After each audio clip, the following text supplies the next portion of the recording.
Today is viewer suggested topics. Today's topics is video production.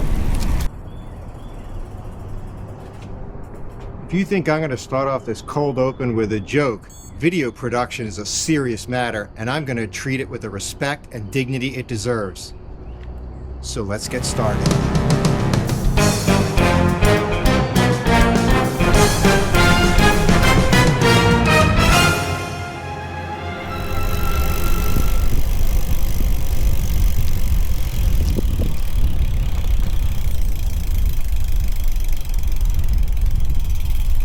Today we're on location to discuss cameras and the cameras that I use for video production. Camera 1, my first action camera, a GoPro Hero 8 with the media mod. The GoPro 8 has been my standard go-to for the past couple of years until I got my X5 for my big September tour. Advantages of this camera: it's got a standard camera setup. What you're shooting, you can see right here on the back screen. It's got a standard layout, standard form factor, button on the top. Now, this camera is very compact, very light, and it's got the standard action camera mount on the bottom. The 4K resolution and the 1080, super sharp, good edge-to-edge picture quality. The exposure comes out really well. With the movement on the bike, the motion stability is really good. It tends to decline when you get into tunnels or lower light capability. It just can't do that motion stability.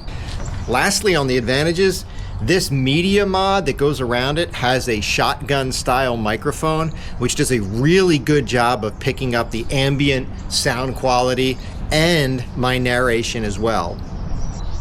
So that's what's good about the GoPro. What don't I like about the GoPro? Well, one of the things are these batteries are very small.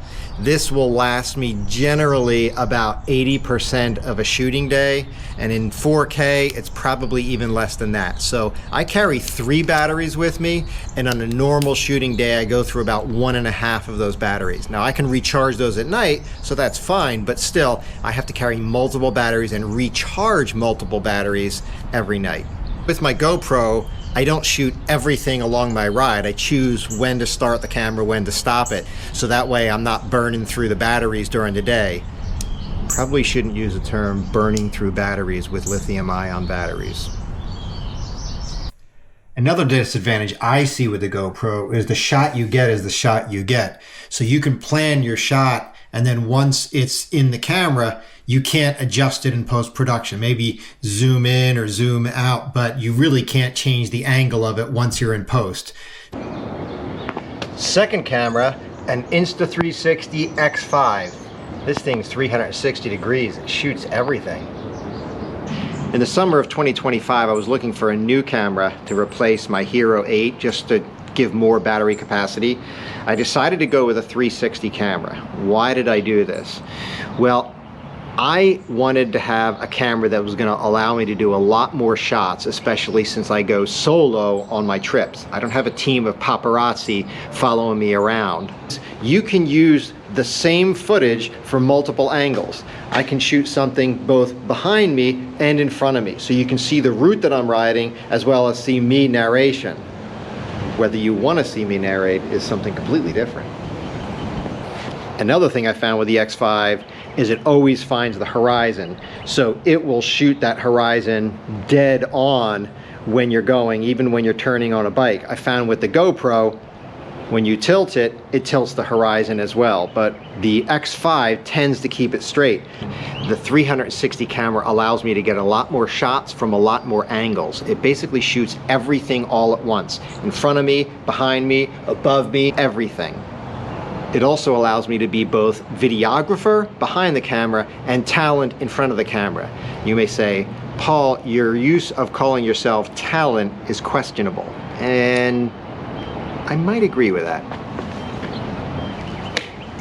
The X5 is certainly unique, and there's a lot of features on it, but it does make for a more complicated video production workflow. I mean, sure, you could buy the X5 and just set it similar to the GoPro and just shoot straight ahead and not all around you and have a far less workflow, but that's like buying a Porsche and just driving it through school zones.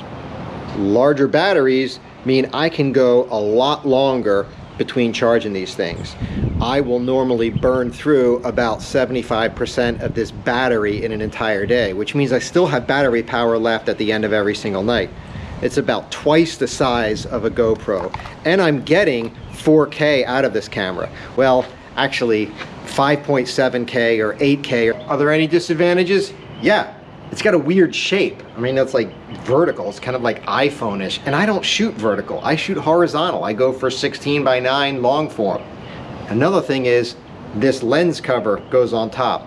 The GoPro doesn't have the lens cover that covers it. So every time I have to go shoot, I have to take this thing off. It's like a Pac-Man. Waka, waka, waka, waka, waka, waka, waka, waka. Another thing is the X5 has a 1/4-20 tripod mount on the bottom, which means it's incompatible with all your other Action Pro, GoPro infrastructure that have those two little feet. Oh, but what's this? An adapter which allows me to use it. Hot diggity dog. Now, all of these options can shoot in 4K, which more and more YouTube viewers demand. I used to shoot in 1080 because I was able to get more footage on each memory card, and the batteries would last longer. With 4K, I get less footage and less battery capacity, but the quality is far better. Let's talk about the mounts that I use to get the shots that I do. This is what Insta360 calls the invisible selfie stick. So when mounted on the selfie stick, the two wide-angle lenses that are here, the fisheyes, shoot everything around you, and it makes this selfie stick completely invisible. This allows me to get shots from far away where it looks like there's a drone or a cameraman taking pictures of me. I'll use this selfie stick mounted on the bike so that I get those third-person views. I mount one foil strap on my stem. I tighten that down. That keeps it steady on one side. Let's stretch that. I like the foil straps because they kind of got this stretchy elastic and really hold whatever it is that you're mounting tight. The other one goes up here on the top of the flat bar. That gives me a boom that's very steady on the camera. You can see as I'm riding, I have the camera basically right here next to my handlebars, very tight, very close in, but as I back up, you can see I can extend this to now where I have a view from an alternate position, so it looks like there's a second cyclist riding with me. The advantage of this being my camera on my boom rather than a paparazzi is I don't have to worry about someone else crashing into me. And I'm not going to see myself in a supermarket checkout line on the cover of the Daily Sun, although that would probably increase my subscribers. With the camera extended all the way out to the maximum boom extension, it looks like I'm riding with another rider. We can have a good conversation, and you can see the surrounding scenery as I ride along with the bike. Now, how do I get those third-person shots when I ride past the bike? I'll show you. I've got another selfie stick, which is a tripod.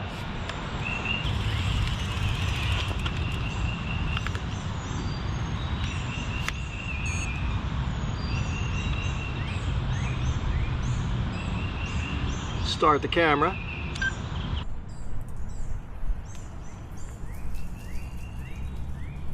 Here are some other shots that you can do with this invisible selfie stick if you feel that you can ride the bike with just one hand and hold on to this with another hand.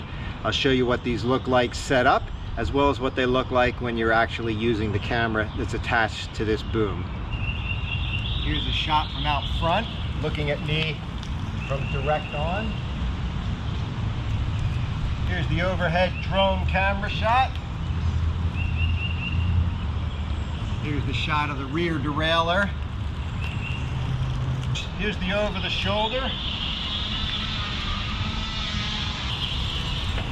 See what I mean about the 360 camera being so versatile that you can use so many shots with it?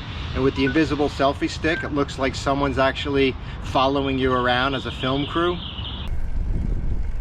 I can talk about cameras, I can talk about camera settings, I can talk about camera shots, But ultimately, it's you in front of the camera that's going to make or break your video.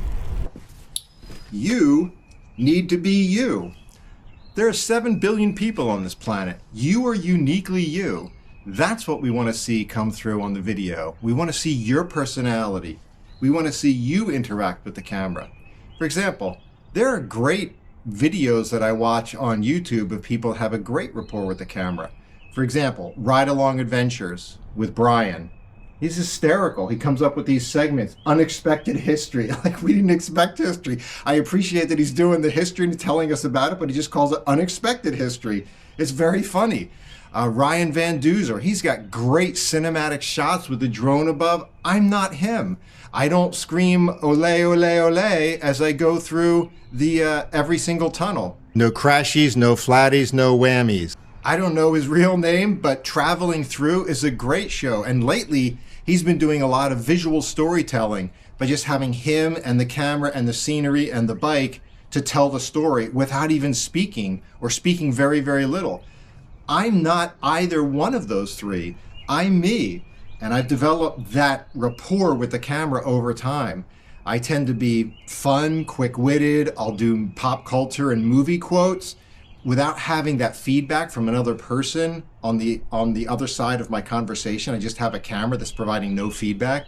It tended to be a little difficult, so I had to develop it. It takes time, but once you get through and know that the camera is actually the person you are talking to and your friend that you are talking to, you can then develop the second thing, which is be authentic.